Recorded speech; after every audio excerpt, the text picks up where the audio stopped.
People always ask when I realized my sister wasn't just competitive, but a thief of the most personal kind. It wasn't when she flirted with my high school boyfriend or when she cried on the shoulder of the man I planned to marry. It was the night I unlocked Cole's apartment and found her in his bed, smirking like she'd finally taken the last thing I had. Most people crumble in moments like that. I didn't. Something steadier moved through me, something I didn't recognize yet. Because that night, without knowing it, I'd already met the man who would end her life as she knew it. Growing up, people used to say my sister Diana and I were a study in contrasts. She was the kind of girl who didn't just walk into a room, she rearranged it. Bright smile, sharp jawline hair that fell perfectly without trying. I was quieter, softer around the edges, more likely to tidy the table after dinner than command the conversation. Mom said we balanced each other. But balance isn't the word I would use. The first time I noticed something was off, we were in high school. I was dating Tyler, a sweet, slightly awkward boy who carried my books and blushed whenever I touched his hand. One afternoon, he came over so we could study for a biology test. We were halfway through flashcards when Diana drifted into the living room wearing her cheer hoodie, pretending she couldn't solve a simple equation. Tyler leaned in to help, and I watched something flicker across her face, an interest that had nothing to do with math. A week later, he stopped texting as often. A month later, they were just hanging out, which everyone at school knew was code for something else. Mom said I was being dramatic. Diana can't help being charming. She laughed like it was a compliment. By the time I started dating Caleb after graduation, I'd convinced myself the first situation was bad luck. But history repeated itself. At a family dinner, Caleb tried to tell a story about his new job, and Diana placed her hand on his arm like she'd known him for years. Mom noticed, of course, but instead of calling Diana out, she whispered to me in the kitchen, "Maybe stop bringing your boyfriends here. You know how easily she gets attached." The logic was so backward it made my teeth ache, but I stayed quiet. Staying quiet was something I'd mastered. When Mason came along, a coworker who made me laugh during overnight shifts, I told no one except Mom. She promised she wouldn't mention him. A week later, Diana bumped into him at a coffee shop in our town and suddenly needed career advice. You don't want to guess how that ended. But Evan hurt the most. We were together 2 years. We talked about rings, apartments, future kids. He met my grandparents, memorized my coffee order, left a spare hoodie at my place. We were real. And even then, Diana found her angle, emotional emergency at midnight, crying on his shoulder, Mom telling me Evan's too kind. He can't ignore a girl in distress. When the relationship fell apart, no one looked surprised but me. I told myself I'd grown numb to betrayal, that heartbreak had a limit. But numbness is a myth. Hurt accumulates, reshaping you piece by piece. Then came Cole, a man I didn't even introduce to my family for 8 months, because for once I wanted something untouched, unshared, unthreatened. He felt different, steady, real. I thought I'd finally outgrown the curse. I didn't understand then that secrets don't protect you. They just delay the inevitable. I should have known peace doesn't last in my family. It took just one slip, one careless moment for everything to unravel. I was at a cousin's barbecue when May, who has never been able to whisper at an appropriate volume, leaned over the grill and said, "So how's that guy you're seeing? The one in Denver, the tall one." She said it casually, flipping a burger, not realizing she'd just handed Diana the coordinates to invade the last safe corner of my life. I felt my stomach drop. Diana's head snapped up from across the table, her eyes bright with curiosity. "Guy in Denver?" she asked. Voice sugar-sweet but sharp underneath. I forced a laugh, changed the subject, but the damage was done. Diana has never needed details, just a hint of something I valued was enough to ignite her hunt. I didn't sleep that night. I lay in bed replaying May's words, each one landing like a needle. Cole didn't post much online, but he existed. He had a job, a face, a name. And Diana was frighteningly skilled at finding what she wanted. If she could track down Mason with nothing but a coffee cup logo, she could find Cole with much less. For a few days, nothing happened. Cole and I went on dates in neighboring towns, grabbed cheap tacos after his shifts, watched late-night documentaries on his couch. But there was a tightness in my chest I couldn't shake, a constant scanning of shadows for signs of her. Then the small things started. Cole hesitated before answering my calls. He ended dates early, saying he was tired. His texts grew shorter. I told myself he was stressed with work, but deep down I recognized the pattern, the quiet drift, the emotional detour. One afternoon, I walked into a grocery store and froze.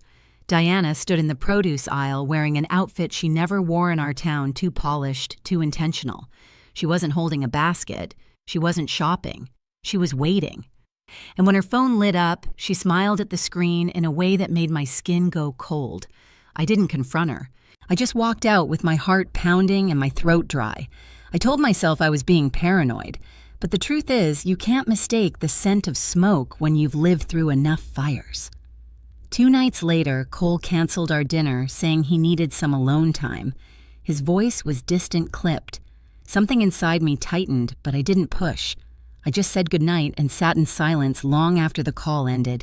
The next morning before sunrise, I drove to his apartment with a bag of breakfast pastries and a hope I didn't fully believe in. His car was outside. The lights in his living room were on. The hallway smelled like detergent and burnt toast. I unlocked the door quietly like I'd done dozens of times. And there she was, Diana in his bed, Cole beside her. Her hair spilled across his pillow like she owned the place. Her expression wasn't guilty, wasn't startled. It was triumphant, like this was the victory she'd been building toward her entire life. "I guess secrets aren't your thing," she said, voice lazy, satisfied. Cole didn't even look ashamed. Something fractured inside me, clean and final. That was the night my breaking point became my beginning. In the days after I found Diana in Cole's bed, the world around me felt muffled, like someone had stuffed cotton into my ears. I moved through my shifts mechanically, answering patients, charting vitals, pretending I wasn't replaying that bedroom scene on loop. People think heartbreak is loud, screaming, crying, throwing things. Mine was quiet, a slow freeze spreading under my skin. Mom called the next morning not to check on me, but to chastise. "You can't blame your sister for being magnetic," she said. "Maybe you should think about why your relationships keep slipping away." I held the phone to my ear and listened to my mother analyze my failures, as if she'd been waiting for the chance. I didn't argue. I didn't defend myself. Something inside me had gone still. A week later, on a cold afternoon, I walked into a small coffee shop after my shift, just to avoid going home. I ordered tea I didn't want and sat by the window staring at nothing. That's when a man at the next table asked if the seat across from me was taken. He was tall, sharply dressed, and carried himself like someone used to being listened to. He introduced himself as Victor Reyes. I told him my name, expecting nothing of the conversation, but he had a way of speaking that made people lean in, smooth, practiced, almost warm if you didn't look too closely. We talked casually about work, the weather, the city. I didn't volunteer anything personal, but when his phone buzzed and he said something about a business proposal meeting, something flickered inside me, an instinct not of attraction, but recognition. Diana would have noticed him from a mile away. Men like Victor were her weakness, self-assured, polished, a little mysterious. He asked if I wanted to grab dinner sometime. I said no, but thanked him politely. When I stood to leave, his eyes followed me calculating. Not predatory, just curious, like he'd spotted a puzzle he wanted to solve. That night, I looked him up. His name appeared in news articles, nothing criminal, nothing confirmed, just whispers of messy breakups and lawsuits tied to business disputes. A man who charmed easily, who burned bridges quietly, who left chaos behind without technically committing a crime. The kind of man Diana would chase without hesitation. I didn't introduce him to her directly. I didn't have to. A few days later, I mentioned him casually at a family dinner when Mom asked if I'd met anyone new. I downplayed it, almost shrugging it off. Diana didn't blink, didn't comment. But I watched her take mental notes the way a hawk registers movement in the grass. 3 days later, she ran into him at a downtown coffee shop, the same one where I'd met him. By the following week, she was texting him nonstop. By the next, they were dating. And for the first time in my entire life, I didn't warn her. I didn't intervene. I didn't protect her from herself. I simply stepped out of the way. When Diana fell for Victor, she didn't fall gently. She plunged reckless, breathless, certain she'd discovered a man who finally matched her shine. Their first date turned into a weekend trip. By week 3, she was posting filtered photos of wine glasses and city skylines, always angled to hint at luxury without revealing the man beside her. She loved the performance more than the relationship itself, and Victor knew exactly how to feed that hunger. Within a month, she was practically living in his downtown apartment. She bragged about the skyline view, the marble counters, the elevator that needed a key card. "It feels like I'm finally with someone on my level," she told me during one of her rare calls she only made when she wanted someone to admire her. I listened, said very little, and kept my voice steady. Victor wasn't cruel at first. Men like him rarely are. He was attentive, generous in gestures, skilled at crafting an image. But underneath those polished layers was something colder, something I'd sensed even before Diana did. The first fracture came quietly. Diana called one night saying she was short on money for shared expenses at the apartment. "I'm investing in our future," she said breathlessly. "Victor says it's smart to combine finances early. It shows trust." She said it like she was reciting lines he fed her. A week later, she withdrew $30,000, her entire savings, to invest in a project Victor was spearheading. She explained it like she understood the details. She didn't. I knew what was coming, but I didn't say a word. Soon the tone of her calls shifted. She still boasted, but her voice trembled at the edges. She asked if breakouts on her skin could be caused by stress. If it was normal that Victor had the only key card. If it was healthy for him to check her messages for transparency. "He loves me," she insisted, but her voice cracked. Then came the night she whispered into the phone, Do you think someone can love you and still scare you?" My throat tightened, but I forced my answer to stay neutral. "What do you think?" She didn't respond. A few days later, the fear in her voice was clearer. Victor had asked her to sign a few papers related to their shared expenses, bills, authorizations, statements. She admitted she hadn't read everything. "It's normal," she said. "Couples do this all the time." Right, I said nothing. My silence wasn't punishment. It was finally giving her the space to face herself. Then everything caved in at once. It was early morning when my phone buzzed nonstop, first from Diana, then Mom, then from an unknown number. I ignored the first few calls until May finally texted, "Turn on the news." I did. A headline scrolled across the bottom of the screen, "Investigation into financial misconduct leads to raid at downtown apartment." The building looked familiar even from the helicopter footage. Glass balconies, steel framing, police vehicles crowding the entrance. Reporters stood outside microphones pointed toward the chaos. By the time I reached the apartment, agents were still inside. The hallway was filled with clipped orders, rustling documents, nervous neighbors whispering. Diana sat against the wall with a blanket around her shoulders, shaking, not from cold, but from the sudden collapse of the world she'd built on illusion. When she looked up and saw me, her face contorted into something between relief and shame. "He used me," she whispered. He said I was helping him. I thought I was part of something important." She looked terrified, not of the agents, but of herself. An investigator approached, holding a folder thick with printed statements. "You signed these," he said gently. Multiple times. He wasn't accusing, he was informing her of the reality she'd walked straight into. "I didn't read them," Diana cried.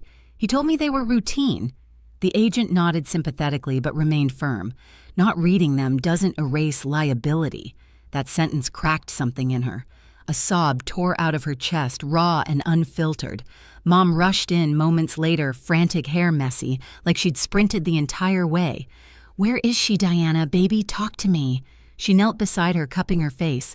"We'll fix this. We'll get you a lawyer. We'll—" Then she turned on me. "This is your fault," she hissed. "You knew. You must have known what kind of man he was." Her words were knives, but they didn't cut like they used to. I didn't raise my voice. I didn't defend myself. "Diana made her choices," I said quietly. "For years, she took from me without consequence. This time, she took from the wrong person." Mom stared at me like I was someone she'd never seen before. Diana shook her head, tears streaming. "Please," she whispered, "don't leave me alone." For a moment, I felt the old instinct rise, the urge to protect her from everything, even herself. But then I remembered the countless nights I'd cried alone, the relationships she'd shredded, the way she'd smiled in Cole's bed, like she'd won something. I knelt beside her, meeting her eyes. "You're not alone," I said softly, "but you are responsible." Her shoulders sagged under the weight of those words. Victor, meanwhile, was escorted past us in handcuffs, expression blank, posture rigid. He didn't look at Diana once. In the days that followed, the investigation unraveled layers of financial misconduct tied to his name. Diana wasn't charged with the most serious counts, but she was held accountable for the documents she'd signed. She took a plea deal to reduce penalties, but the damage was already done, ruined. Credit drained, accounts looming, restitution, a criminal record she'd carry like a shadow. She moved out of the apartment with nothing but a duffel bag. Mom cried. Dad stayed quiet. And I walked behind them, hands in my pockets, feeling nothing and everything at once. A few nights later, as I sat alone in my apartment, I finally exhaled. Not a triumphant breath, just a release. A long, overdue acceptance that justice doesn't always roar. Sometimes it unfolds quietly in the spaces where you stop shielding someone from the consequences they choose. If you've felt that kind of betrayal, the slow erosion of your worth, then you understand why I didn't intervene, why I couldn't. Some patterns only break when the person creating them hits a wall they can't walk through. And if you want to follow stories like this, stories about boundaries, justice, and what happens when silence finally breaks, there's a place for you. Support us on Ivory Revenge. By subscribing, you'll get notified the moment a new story goes live, Tiam. Diana didn't go to prison, but the consequences clung to her like smoke long after the investigation ended. With a plea deal in place, she avoided the worst charges yet. The fallout was crushing, her savings gone. Her credit destroyed, her name now tied to a scandal she barely understood. Mom tried to shield her at first, insisting the world had been unfair, but even she couldn't rewrite the facts printed on the bills and statements arriving every week. Within a month, Diana packed what little she had left and moved to Portland, taking a job at a small cafe. The girl who once floated through rooms now moved carefully, shoulders tight, eyes tired. I checked her social media only once. She looked older, quieter, almost unrecognizable. As for me, I finally started therapy. I told the truth out loud for the first time, the years of comparison, the pattern of betrayal, the exhaustion of always being the one expected to understand. Healing didn't come quickly, but it came honestly. Dad and I grew closer. Mom avoided the topic entirely, and in the rare quiet moments, I realized something simple. Sometimes the only way to reclaim your life is to stop bleeding. For people who never notice you're hurt, looking back now, I don't feel triumph or revenge in the way people expect. What I feel is clarity, the kind that settles in when you finally stop fighting to be valued by someone determined to dim you. Diana's downfall wasn't my victory. It was the natural end of a path she refused to step off. And my healing didn't begin when she broke. It began the moment I chose myself instead of chasing her approval. If any part of my story echoes something in your own life, you're not alone. Share your thoughts below and tell me where you're watching from. And if you'd like more stories like this, don't forget to subscribe for the next episode.